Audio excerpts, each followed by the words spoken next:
मैथिली दुल्हन। इसके मनमोहक गीत जरूर सुने। यदि अच्छा लगा तो चैनल सब्सक्राइब जरूर करें। Recording by planet music. गरमी में बियाह करा देगे छोड़िया, एसी लगाई दे तो, एसी लगाई दे तो। ई गरमी में बियाह करा देगे छोड़िया, सहिया एसी लगाई दे तो।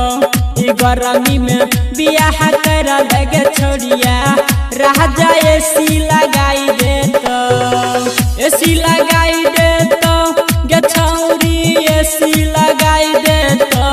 असुइया दे तो लभ वाला देसी, सहिया एसी लगाई दे तो। ई गरमी में बियाह कर लगे छोड़िया, सहिया एसी लगाई दे तो।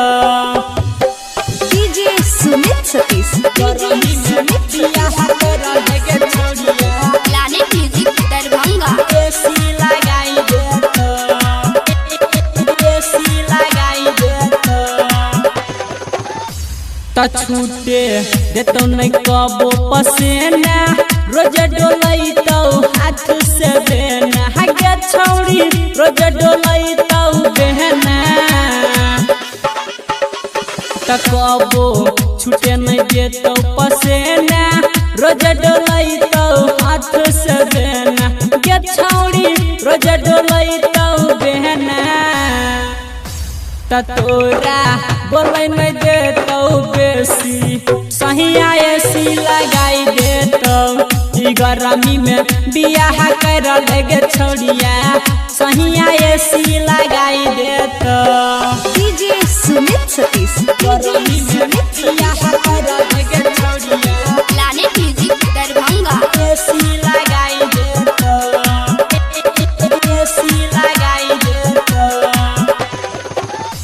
तो सब दिन रहबे पलंग पर पड़ल, रहतौ हरदम मन भरल। गे छौरी रहतौ हरदम भरल, तो सब दिन रहबे पलंग पर पड़ल, रहतौ हरदम मन भरल। गे छौरी रहतौ हरदम भरल, तो ज्यादा बोलतो नहीं एसी तेसी, सहिया एसी लगाई दे तो। ई गरमी में बियाह कर लगे छोड़िया, सहिया एसी लगाई दे तो।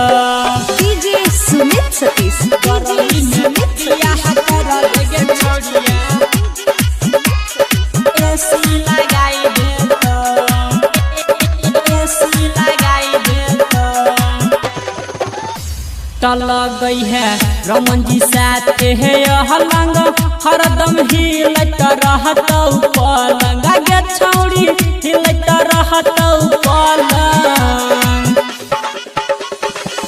गई है किशन साथ है अलंग, हरदम हिलत रहतौ पलंग। गे छौरी हिलत रहतौ पलंग, तमाजा दै छै जे नहा देसी, सहिया एसी लगाई दे तो।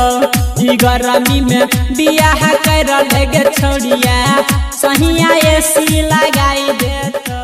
Planet music Darbhanga.